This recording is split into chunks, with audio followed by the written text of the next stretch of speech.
All right, the debates have already started here with my guests with our Kickstarter successes and failures of the anti-graft protest, examining Uganda's protest etiquette and, of course, the inventive protest culture in Uganda. I am Priscilla Regina Naluga. I am joined by Sheikh Kasim Kamgisha, Deputy RCC with Nakawa, alongside Marion Chirabo, a lawyer, as well as Ashraf Kakaire, Membership Manager with Open Spaces. I'm going to allow them their salutations, and then I will start by the very simple question: what were the hits and the misses? Sheikh, good morning to you. Good morning, Priscilla, and to you viewers, good morning, Uganda. Marion? Good morning, Priscilla. Good morning, viewers. Thank you for tuning in. We hope that you enjoy the conversation. Okay, all right. Ashraf. Morning, Priscilla and viewers at NTV. I'm happy to be here once again. Also want to send I want to applaud the young people for the work that they did yesterday, but also to help those that did not make it to keep hope alive. Okay, all right. Post-analysis, the hits and the misses from where you're standing. I'll start with you, Ashraf. You're a youth leader, and democracy is one of those things you constantly are advocating for. What did it look like yesterday? I want to say it was a great move for starters, having the few numbers coming on the roads to put in action what they're talking about on Twitter and also X and on social media. But also, at some point, I was here, Priscilla, last week, and I told you we need to go back to the drawing table as Uganda and African democracies to decide which kind of democracy that we want to participate in and that works best for us. Because what we have is a representative kind of democracy where we have leaders that take, action and also do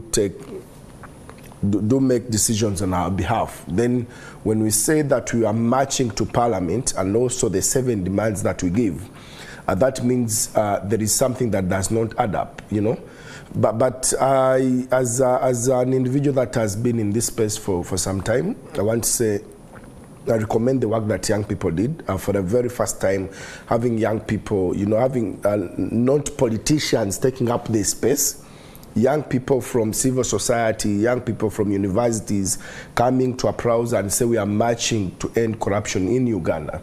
I think it is a plus to us, but also to those that are watering down the efforts. I do not at any one moment want to look at. I really appreciate the baby steps. Like I said here last week, there is no shortcut to democracy and development. There are those baby steps that we must take if we are to achieve, the broader, perspective and goal. So I think, much as it looked, little and small, a statement was made. For me, if I'm not among the organizers, but if you ask me, I would say I can tick boxes. Me, I'm making a statement, having young people at mainstream media, young people on social media, and the demands being, you saw Monitor writing about the demands. For me, I think that's enough. Even when Parliament had already gotten out the order paper and it was not an issue, you saw closely to 5 MPs coming to just hint about it and speak about it. But also, most importantly, it's a shaming, Priscilla and viewers. It's a shaming that an institution like Parliament to be branded the most corrupt institution. It is very much shaming, and I feel we really need to do a lot because these are institutions that would have been checking government. When you talk about separation of powers, Parliament would have been doing the checks and balances to executive and also judiciary doing the same. But if you are branding this institution as the most corrupt institution, it is very shaming for our country.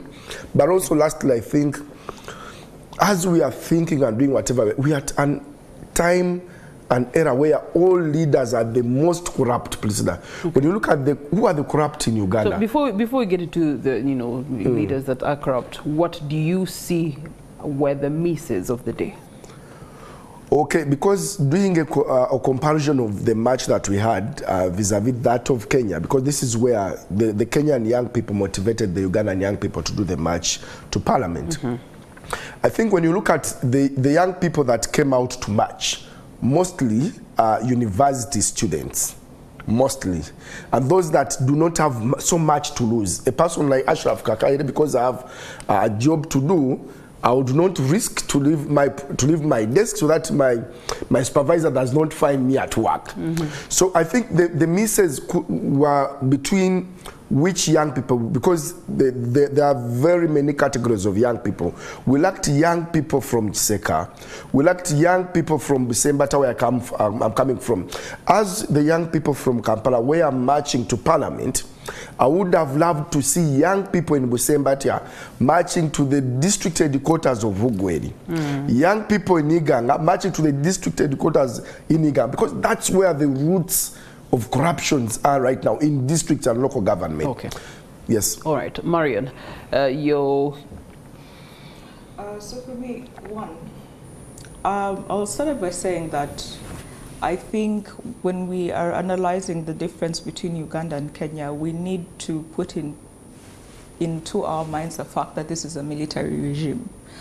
Whereas in Kenya, they have first of all, they have the support of their judiciary. And maybe the lawyers in Kenya are able to find a way to protect these protesters while they're out there. Okay. I think you saw the Kenyan Law Society going in to kind of curb how the military is going to be deployed. You also saw the fact that there was a statement from the Chief Justice of Kenya, and he comes out to say that at whatever time we're going to be in court and we're going to hear these bail applications. So before we make those comparisons, just I'm an analysis of what it was for Uganda. I really feel like the thing of saying the pros and cons, the failures, to me it was a success given the context in which Uganda is operating, that you are not relying on the other arms of government to protect you from the state. So basically you are on your own as young people. And even when you're going out to protest, I don't know if you showed some of the tweets that young people came out, I might not come back home, tell my family that I love them. So you know you're not going to survive, and there's no one going to perhaps account, though we are trying to. So I think it would be unfair for us to say that just because we saw few people, and by the way, there are not few, over 100 young people, we are just saying that there are over 60 behind bars and those who have not been accounted for. But I'll tell you that there were many young people on the streets who basically did not get arrested, but they were there organizing and making sure that they help out other people get stand for surety or get out of prison or help their colleagues get food and medical care and all that. Okay. So to me, it was, I think we should applaud them. It is a success given the circumstances under which we operate. The only thing I would say that perhaps we did not organize as well as we should have, but maybe that might also be because of the deployment did not enable young people to gather as much. I must say that there are so many more people that turned up. Perhaps you did not see them, but they were there. I remember going through certain arcades and there were young people on standby, but they weren't saying how they could bypass until they were waiting military, for the Chikosi to come, and then they jump onto the bus. But you see that it was very hard to gather that many people in one place. Maybe I also agree with Ashraf is that in our organizing, I think there needs to be better organizing, better coordination, better mobilization, because yes, there's a certain class of young people that did turn up. So we need to be able to find a way to integrate the classes. You know, it just can't be students and maybe young people in the public space, the elite coming out. We need to find a way that as a generation we gather for one cause, whether you are a young person in the marketplace, whether you're a young person in Chisenyi. But I really commend everyone that turned up. Some people said that no one was going to turn up, but we can see that they turned up in the hundreds. So for me, I really applaud. the young people. And to show you how difficult it is to organize in this country, you see that even the judges, the magistrates came out to allow charges that were basically unconstitutional against these young people. Okay, and we'll get into the details of that, because I know that you and a team of lawyers, came together to help get people bonds. Now, we do have representation of government. Deputy RCC Nakawa is here with us to give us an account of things from where he was seated as of yesterday. 24 hours of heavy deployment that started on Monday, actually, and is possibly continuing on into today as we journey on Wednesday. Ashraf has mentioned it's a bold move, baby steps that should be able to yield result over time. A downside of it is the mismatch in the youths that were on board and fronting this very protest. You do have Marion there saying that not relying on state for protection, even though it should be the case. And then you do have quite a number of youths that nevertheless did have the boldness to show up and stage their willingness to fight corruption. Alongside the president, who here in the Monitor is quoted saying on July 5th, "I have your support and that of the freedom fighters, and the victims of corruption are also there. So the three of us, we're going to crush the corrupt." Your responses? First and foremost, I want to add my voice to the voice of the president and the young people in ensuring that we fulfill our cardinal role as citizens of demanding for accountability from the leadership. Our constitution is one of the best documents in the world, because when you look at national objectives and principles of state policy, objective number 26, it provides for demand of accountability from the leadership. So for the young people, though the number is very negligible, that came out to demand for accountability, I give them credit. That's number one. Mm-hmm. Though I disagree, and I'm happy there is a lawyer on the panel, that when you fail on the procedure, I doubt whether you get the results. So I disagree on the procedure of arriving to that. But number two, the state of Uganda has got a cardinal role, it has got many cardinal roles, but one of them is to facilitate and guide development. Facilitate and guide development. So that means that there has to be a balance between an agitation from a group, an agitation from another, in terms of responsibilities and duties, so that we arrive to the desired objective as a country. And so those could be my beginning takeaways. Mm-hmm. The president's statement in July, I can confirm, is a deliberate move by the leadership to ensure that the taxpayers' money does not go into a direction that is not the intended direction. And when he says he's offering his support, I remember I was here and someone said, but he has given things to God. Last year when he said, God will intervene, I said, yes, God intervened. There was evidence this time, and there are arrests, prosecution, and we now wait for because in Uganda we have a problem with our laws. You are presumed innocent until proved guilty. So we can't condemn, we wait for the courts to give. But I think the president's comment cannot be taken to exploitative out of the laws. So if he's to give, if he's giving support to corruption fight, will he give support outside or within the laws? If there is a demonstration of the younger people showing discontent of what is happening in the country. What does the law say?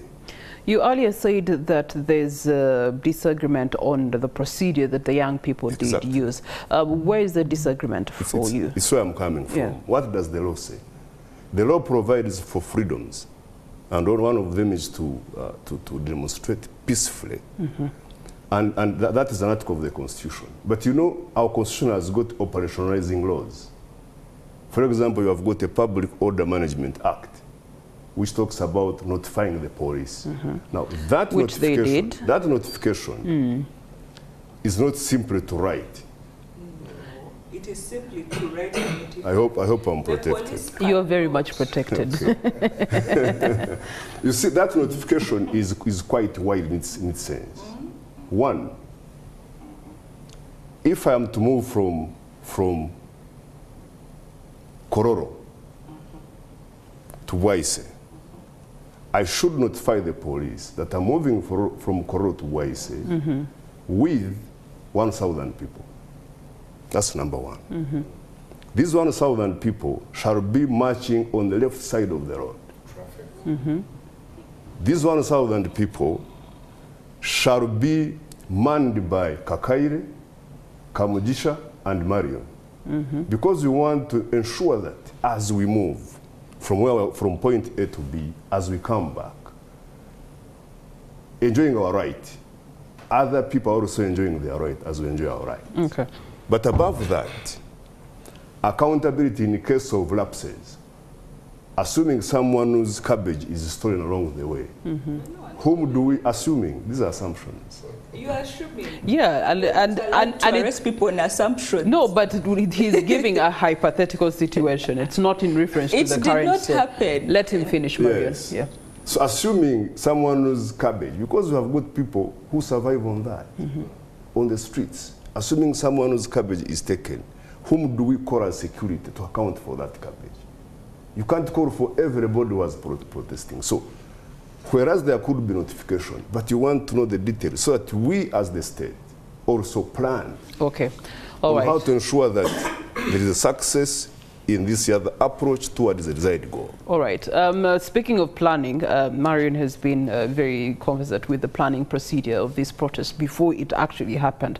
And one of the things that we do commend the young people for is that they took procedure into account coming into yesterday's protest. Let's talk about the processes that they underwent to be able to have yesterday's march to Parliament. I'll tell you one, just to reply to him, the police cannot prevent protesters from deciding to, let me say, if we want to go down to wherever it is, whether it is Chiseni and whether it is Parliament. By the way, Parliament is a public space. We should be able to access it at any time. It's a public space. You get? We should be able to go there because that is where the people, the representatives that we voted are. And express our grievances to them and hold them accountable. So police has no right to prevent the citizenry from accessing Parliament. That is why we even have a preliminary in that Parliament where people can come and observe. They may not take place. So in line with the Public Order Management Act that he referred to? You can only maybe notify, and of which notify. No, you can notify. Yes. You get? Notifying them is okay. You get, but that is as far as their jurisdiction goes. Notifying, your responsibility as a citizen is just notifying them. After notifying them, you can carry out your protest, and the protest was peaceful. No one, as you can see, that businesses went on normally. The young people did not disrupt any businesses. But also, the police cannot arrest you on hypotheticals. Of we suspect this person is going to steal cabbage. Meanwhile, they are not even anywhere near the cabbage stall. That's not how the law works. It's called preventative arrest. No. Yeah, they've always called it preventative arrest. There has to be evidence to show. Okay, so I know that you and a team of lawyers, you and a team of lawyers have been engaging since then with those that are behind bars. What are the charges that the courts are slapping on these young people? The charges are unconstitutional charges that have actually been scrapped off by the courts. One of the charges is they are charging them for being idle and disorderly, of which the courts in this country have ruled. By the way, the president also himself came out to say, very recently, was it I think last year, talking about the fact that KCCA should no longer arrest people for being idle and disorderly. The police in 2022 came out and said that those are crimes that they will no longer arrest people for. Those are colonial laws that were really put in place to criminalize the poor. You know, just because you see a street vendor going about their business actually selling, they were being used by the state at that time to criminalize the poor, who at that time were mostly African people trying to make a living. Okay. So even one of the charges is idle and disorderly. Even their origin is oppressive in nature. Okay. What are the other charges that they're slapping Common on? nuisance, and of which common nuisance. Common nuisance, Okay. being a common nuisance. Elaborate on the common nuisance. So it is, so it's disrupting, let me just explain it different, in simple terms, disrupting the rights of others, you know, disturbing people's peace. You get. But from the scenes that you have seen there, the young people did not disrupt anyone's peace. People went on and carried on their businesses lawfully. All right. It's instead the police that Yes, it is actually the police that was being disruptive. Okay. All right. Is there another charge that the courts are using? No, I haven't seen any other charge. Those are mostly the two charges against the young people. Okay. Yeah. All right. I know that you and Primus and another team have been helping these young people get bond. How have you been able to do that, and have you been successful so far between yesterday and today? Me particularly, I was with Prim at Buganda Road at CPS. We were trying to see how best we can get them released. And I think the courts and the police did it deliberately. We were supposed to appear at 2 for that hearing, but it took so much time. We ended up in court at around 5.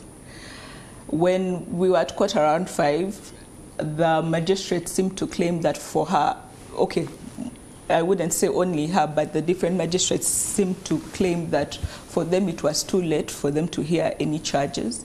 They did not have time for this. And the earliest time they could hear those charges would be perhaps after 2 weeks. So because some people were remanded to 30th July, others were remanded to 6th August. Okay. So you can clearly see that the court system also has made it a habit of pushing people into remand, and I think it's also a form of punishment. You get, you can see with the way they say it so carelessly. You know, they have first of all slapped on you unconstitutional charges that really have no merit, but then they have told you, first, we don't have time for you. We can only have time for you after 2 weeks. Because it's first come, first served basis. They do have other cases that they were handling before these catastrophes happened. If you are to say first come, first, how do you then explain the charges that have been brought against them? If we have agreed, no, they are not. They are scraped off of.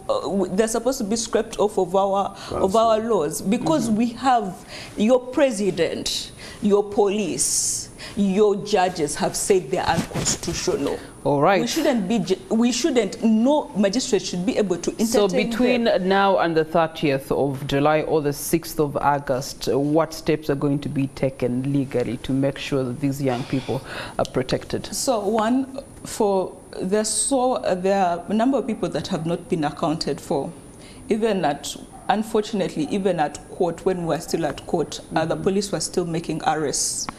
Apparently, when they see you, they suspect that you may demonstrate tomorrow, and then they arrest you. And we saw many people whisked away.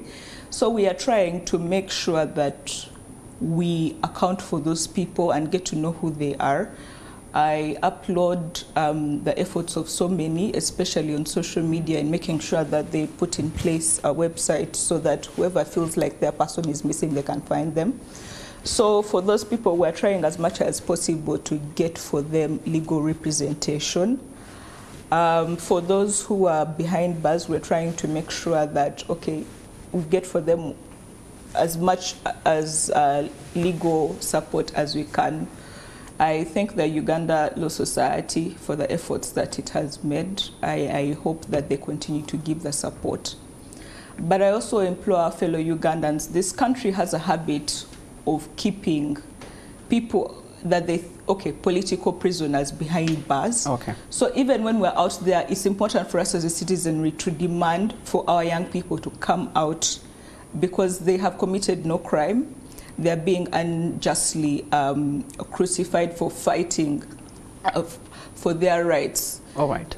Corruption does not help anyone in this country. Okay, so of course there are other people who have also come up with innovative ways to account for those. There's the missingpersonsug.org website that has been set up to put information of everyone that's behind bars for now, thanks to Wesley Kambale. Now, turning to you, Ashraf, two things happened. Yesterday we saw arrests of those even not part of the protest. They were on their way about their business and they ended up under the trucks and then ended up behind the bars as of this morning. We do have reactions that you saw from the members of parliament, Honorable Member of Parliament for Kampala Central, Mohammed Nsereko, saying that, you know what, you should actually be going to the MPs' homes. Take your grievances to their homes, knock at their gates, and ask them as to why we're having corruption in this country. What do you respond to those? Firstly, at some point, I was agreeing with Marion till at the point when she sounds so radical. You see, the corruption problem is more of a governance problem than a political problem. And management is not about radicalism. Mm-hmm. That's the fact. But because this is about managing public, funds vis-a-vis management of people. Now, on the question of whether police was proactive or did overreact, I'm saying police, but I also mean even military and the army. At some point, you would want to sympathize with police and the army. Because when they talk about human rights, the concept, very interesting, the concept of human rights brings about an element of the duty bearers. So whenever we talk about rights, there must be people to protect and also ensure that we enjoy the rights. And in this case, that is police. Mm-hmm.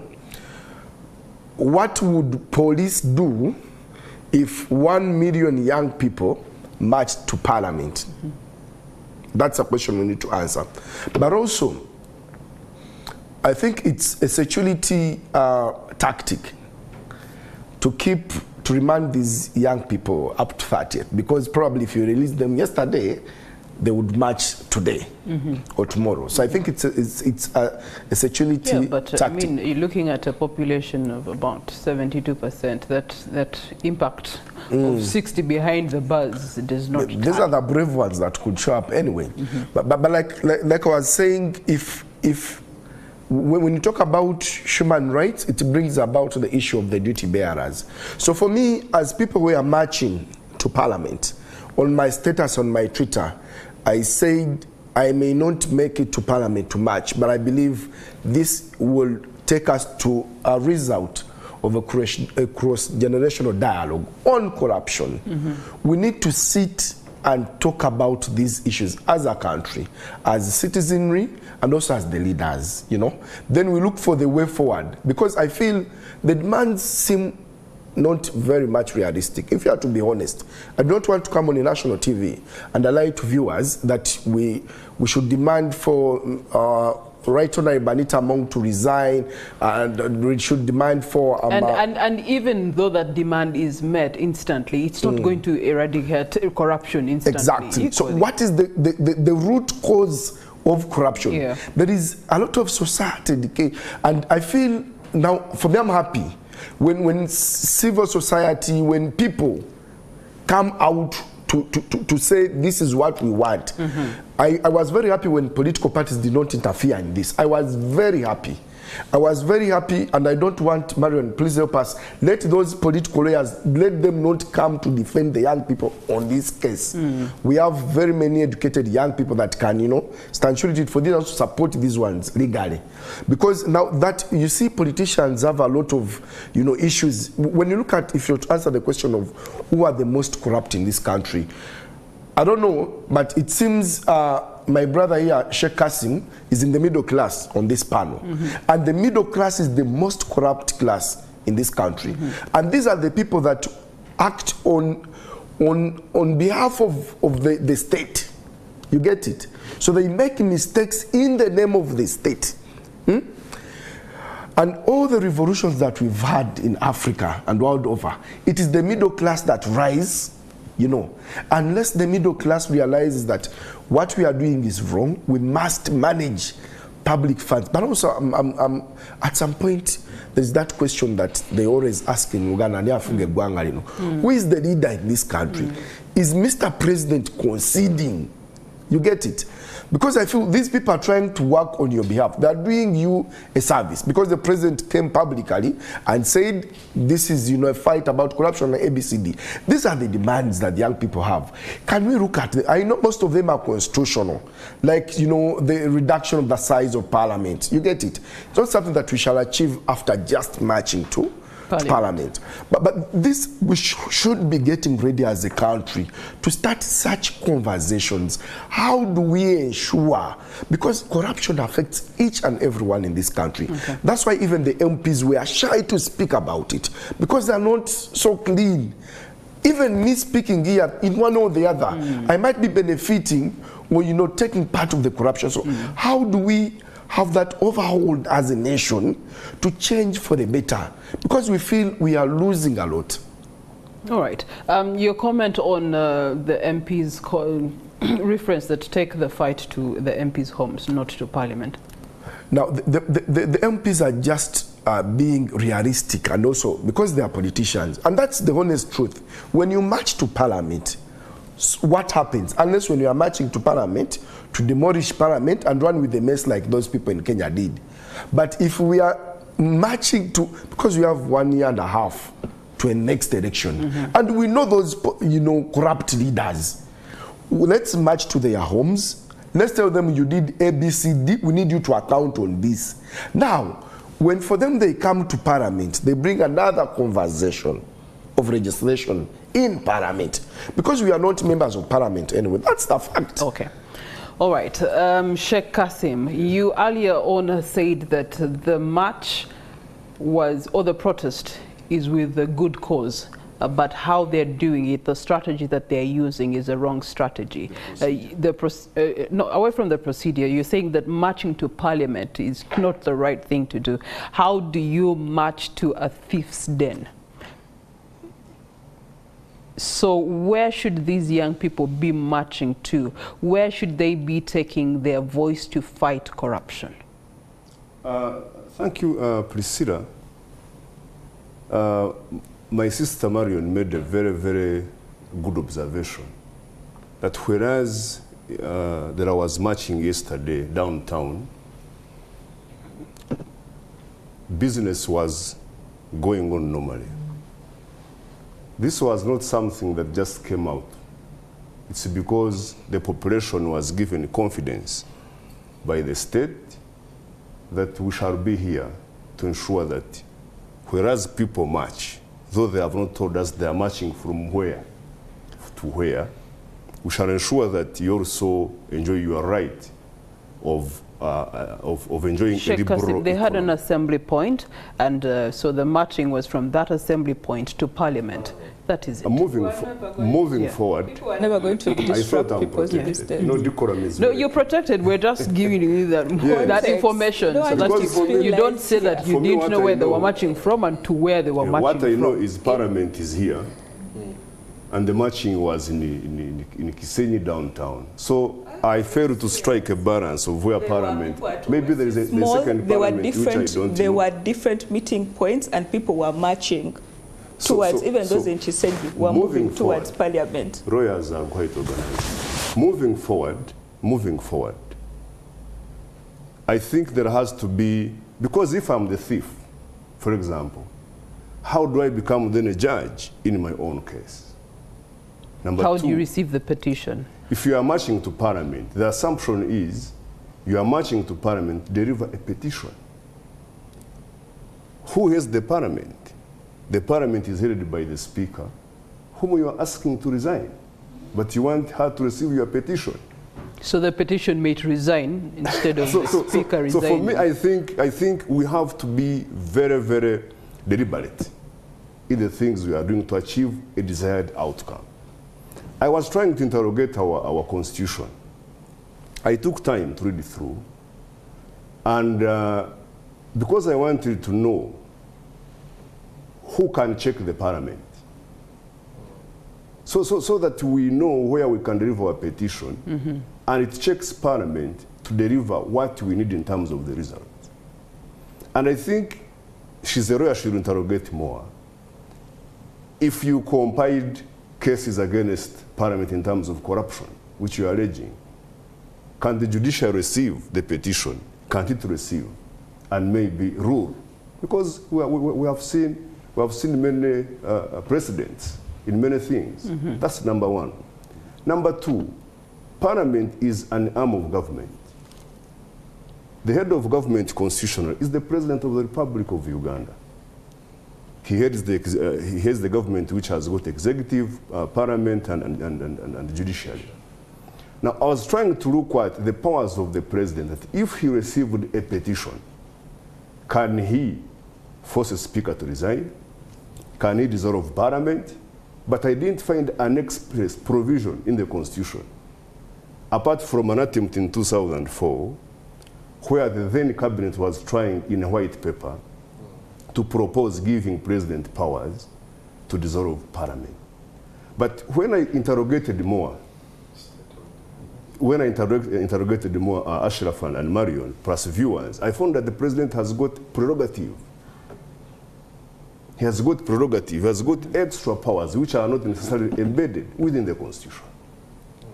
That the president can make an executive order to do certain things where the Constitution of the Republic of Uganda is being undermined.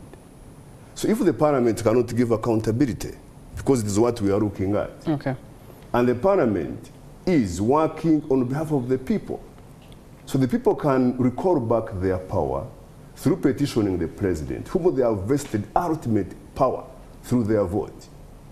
And this now brings me to where can they march? Can't the youth organize themselves and march from all corners of the country organizedly to Kororo, for example, present a petition to President? Then the President gets powers of the population to dissolve Parliament. Okay. You see, Kakaira, we have to be objective as a nation. Will the Deputy RCC support those from Nakawa to march accordingly? Kakaira, I'd like you to respond to that in regards to where should this march be taken? Where should this fight be taken? As far as legalities are concerned, because if you're saying that this is the house that is full of people that are allegedly thieves, and then it's the very same house that you're marching to say they should stop corruption, the alternatives are there. There's the judiciary that can be of help. There's the president. Now, on the issue of the president, like the case of the Basubuzi, there were so many middlemen that were saying, no, president said this, president said he's going to meet you today, the meeting doesn't happen, the president said, but the president hadn't rightly come out to make a statement in response to the Basubuzi's request to meet him in person. Then that eventually happened a month later. At Kororo, it didn't yield any results, no any post-mortem thereof of the issues that were happening at that time, and they still continue on up to date. So it begs the question, even with the alternatives, judiciary and the president's office, would those be of any help in what the young people are pushing for? Thank you, Priscilla. Before I come to that question, Sheikh Kasim mentioned something very importantly. And according to the Constitution, it is called the separation of powers. The three arms of government, judiciary, executive, and also a legislature. All these three parts, arms of government must be doing the checks and balances on each other, which we are not seeing. And that's where the root cause, that's where the problem, the main problem is. Okay. Also, the president has come out publicly to threatening that he would at some point resolve parliament. He says, I'm planning ABCD, you're doing this and this, you're wasting time, point of information, point of what. I've had him come out. And he says, one day we'll do ABCD, which also might be in his powers, you know, because of the state of emergency thing. But also, when you asked the question of where should young people go, I was not part of the framers of the march to parliament, but in my own understanding, I think the objective was realized. For me, if I was part of the framers, was not necessarily to enter into the building at parliament, but to make a statement. For me, I can tick that box. They made a statement and their voices have been heard. Now, reacting onto the voices is another case and debate of another day. But where should, you know, the young people march to if we are to reorganize, for example? I do not agree that much as structurally the head of the arm of government, which is parliament, is the speaker, but the clerk to parliament in structure can, you know, handle that as in leadership. Now, these young people can petition parliament in an organized structure, writing down the 7 demands, also citing the cases. Number 2, we can, much as Marion here says the system is rotten, which I agree with, but we have nowhere to run to. But it's still the system. We can also run to courts of law, where we can put, you know, parliament to court, but also individuals in parliament to court. As an institution, first of all, to account, but also members that hold these offices to court. That is number 2. Number 3, most importantly, to make sure that young people not only participate, but meaningfully participate in electoral democracy processes, in voting. Because election is not a one-day, you know, activity like young people believe. Yeah. However, voting, being a one-day activity, has the power to change. But when we vote Priscilla at some point, we must be in position to bring Priscilla to books to account for their manifesto that they gave us, because it's a process. Now, because we have that little time to election, as we are cooking, you know, and making statements, let us also eye the 2026 election. But also, most importantly, advocacy is, you know, a continuous process. We did it, or you did it yesterday. You can do it next week. Let's push for a cross-generational dialogue on corruption. As we have seen the script in Kenya, it was not a one day. Now it's building up weeks, a month into it, and it's still ongoing until a mutual arrangement is reached by and large. We're going to be taking a break. When we return, we're going to have lawyer Marion here, Chirabo, giving us a response to where can they divert their march to, and their queries to, and their request thereof.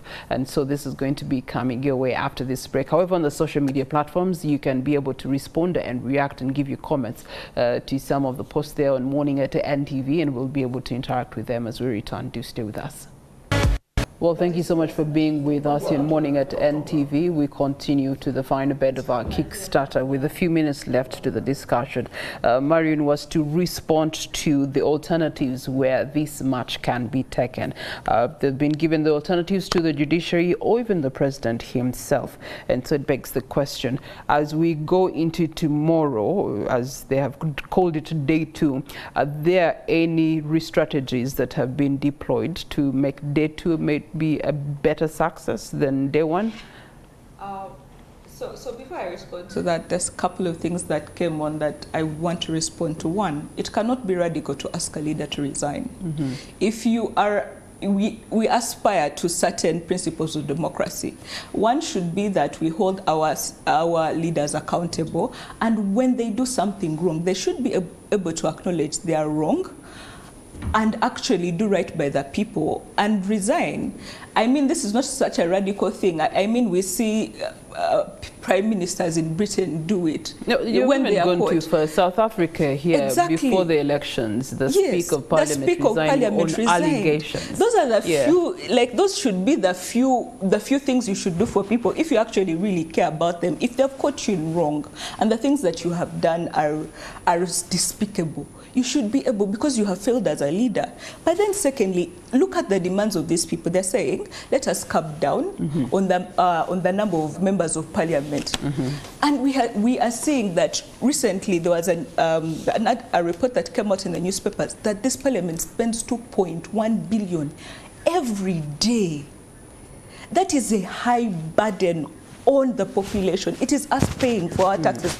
Every year, the Ministry of Finance is increasing taxes. We are facilitating Parliament, which is the biggest in East Africa, I would say, that we continually have to pay for. But even when we tell them to do the most minute things, defend our people are behind bars, they're protesting for us to end corruption, they can't even speak up. You know, they say that those things are not important. So why do you continue to facilitate people who don't care about you? Okay. So it cannot be radical for you to ask for the bare minimum. And then also I will reiterate that the right to protest is one of the ways that citizens can ask for accountability. Okay. The Constitution does not. The Constitution envisions situations so is the like march that. Still going to continue to Parliament, or will you consider the alternatives that have been offered?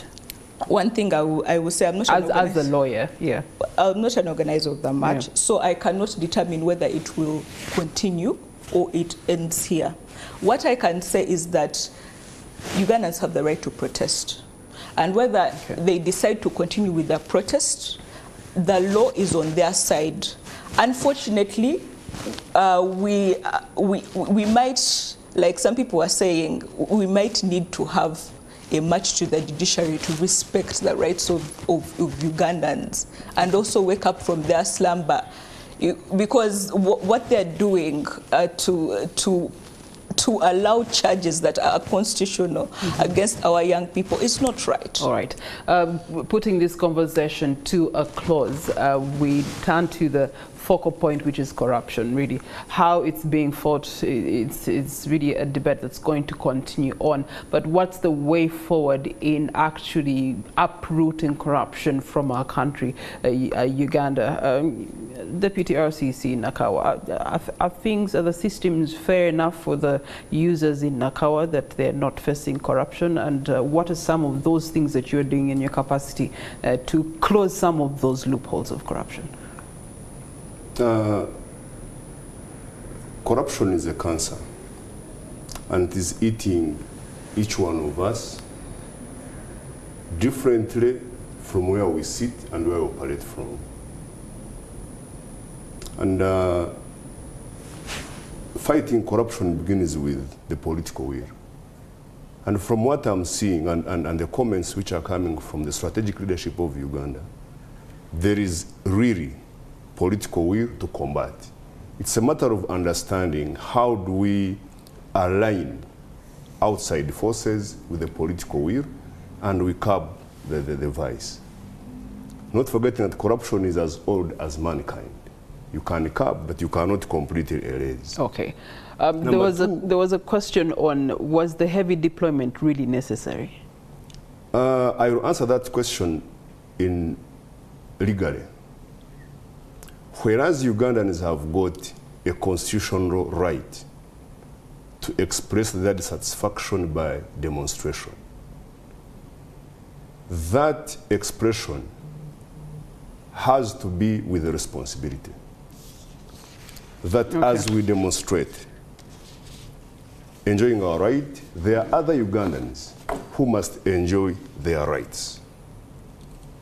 And therefore, the state has got a cardinal role and a duty to ensure that as one group enjoys its right, another group or other groups of people, because if you're talking about 100 vis-a-vis 77.8% of the population of Uganda being young, then you can say the bigger population of the younger people was enjoying their other rights, which are not necessarily demonstration. So the state has to ensure that it strikes a balance. It is X plus 5 is equal to 9. So the state has to find X. And if finding X means deploying heavily, because the police's mandate legally is to ensure there is law and order, but also with the backup of the other forces, then the police has to deploy heavily so that we balance between people's demonstration and others' enjoyment of the right. Well, I'm glad that you said balancing between people's demonstrations and other rights. What we saw yesterday had no balance in that. They were curtailed from actually performing their rights to demonstrate. There are some Ashraf, in your closing remarks. First of all, talk about the heavy deployment. I think the state is worried. We've done a lot of wrongs, that anything can spark up something that... When you say we, you're referring to? As a Uganda, as a state, as a Uganda, as a government, a lot of things have not gone so right. But also to the young people out there, any strategy without tactics it's a very wrong route to victory. I know you're very vibrant and you have a lot of innovative ways of making your voices heard, but also to those, for me, I think you did well. You made a statement, and for those that think they did not meet the objective, hope is still alive. Please do not lose hope. Something can come up from the MIA movement that was done yesterday. Thank you so much. Okay, all right. Chirabo? For me, I would like to reiterate the fact that there's nothing radical about what young people are doing. If anything, they have been so patient, they have been so understanding. This did not start from a protest. They started online. They even went as far as texting. I remember there was a campaign on texting their MPs telling them what is wrong. All those efforts were ignored. And so they found themselves that the only thing they could exercise is their constitutional right to protest, which is constitutionally protected. They went peacefully and they marched peacefully. They didn't disrupt any businesses. Okay. So there's nothing wrong that they have done. And it really shows the kind of state that we are in. If we think that is radical, if we think holding people accountable for corruption is radical, then we are in trouble.